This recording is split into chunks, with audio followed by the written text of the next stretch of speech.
अमरावती जिल्ह्यातल्या मेळघाट हा आदिवासी बहुल भाग आहे आणि मेळघाटात आजही मोठ्या प्रमाणावर अंधश्रद्धा आहे। आजही आजारी पडल्यास पोटावर गरम सळईनं चटके देण्याची प्रथा आहे। नुकतंच काही दिवसांपूर्वी एका 22 दिवसीय बाळाला त्याच्या पोटावर तब्बल 65 चटके दिल्याची घटना पुढे आलेली होती। या चटके देण्याच्या दंबा प्रथेमुळे अनेक बालकांचा मृत्यू सुद्धा झालेला आहे। संयुक्त विद्यमानं मेळघाटात आजपासून जनजागृती मोहिमेला सुरुवात करण्यात आलेली आहे।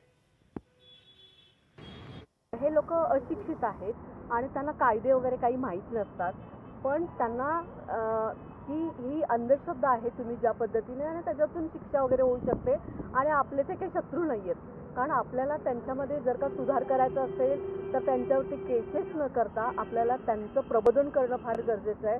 आणि हा प्रबोधनाचा पहिला टप्पा म्हणजे की आम्ही जेवढ्या आश्रमशाळा आहेत, कारण मुलं जी असतात ती शाळेमध्ये असतात, त्यांच्या माध्यमातून जेव्हा ह्या गोष्टी सांगितल्या जातील तेव्हा ती मुलंही आपल्या आईवडिलांना सांगू शकतात। जेवढ्या आश्रमशाळा आहेत त्या आश्रमशाळा, शाळेतले विद्यार्थी आहेत आणि गाव पातळीवरती संवाद साधणार आहोत। काही ठिकाणी आम्ही कार्यक्रम पण करणार आहोत। लोकशाही मराठी ऐका, पहा, जागरूक रहा।